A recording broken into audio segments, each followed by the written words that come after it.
अस्सलाम वालेकुम students, 10th class के उर्दू के हवाले से बात करते हैं। ये आपका लेसन नंबर 8 है मुलम्मा, जिसके सियाको सुबाक की बात कर रहे हैं हम।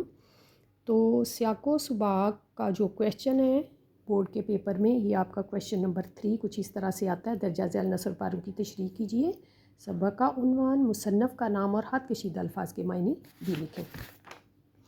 तो स्टूडेंट्स, इसमें हमने क्या किया कि इस लेसन का एक पैराग्राफ सियाको सुबाक का ऐसा तैयार कर दिया कि इस लेसन में से कोई भी पैराग्राफ तशरीह के लिए आए, आप आसानी से ये सियाको सुबाक लिख सकते हैं।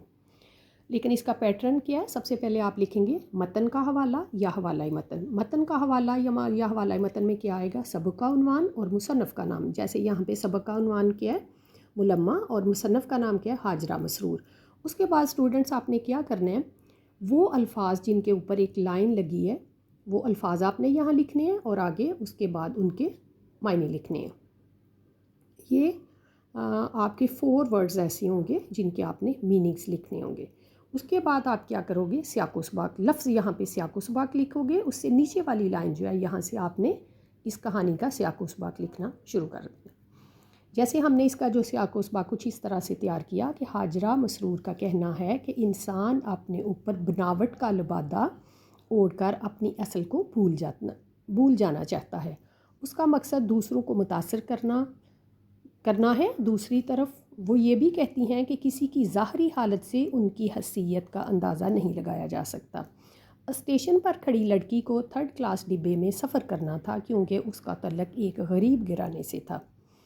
अपनी खालाजान का कीमती बुर्का ओढ़कर वो सोच रही थी शायद इस तरह वो अमीर नज़र आ रही है। अचानक उसने कीमती ओवरकोट पहने एक नौजवान को देखकर अंदाज़ा लगाया कि वो कोई अमीर आदमी होगा जिसको वो मुतासर करना चाह रही थी, मगर दर हकीकत वो भी एक गरीब बेवा का गरीब बेटा था। तो बच्चों, ये यहाँ तक जो है ये आपका सियाको सुबाक है। इससे लंबा, इससे बड़ा पैराग्राफ आपने नहीं लिखना। एक मुनासिब सा पैराग्राफ जो है वो सियाको सुबाक के लिए काफ़ी होता है। अब अगली लाइन पे आप लिखेंगे लफ्ज़ तशरीह, और फिर ये वाली लाइन छोड़ के नीचे से आप इसकी तशरीह करेंगे। तशरीह आपने इस तरह से करनी है कि हर जुमले की आपने वजाहत करनी है, हर मुश्किल अल्फाज को आसान अल्फाज में बयान करना है ताकि पैराग्राफ की मुकम्मल तौर पर समझ आ जाए। Best of luck. अल्लाह।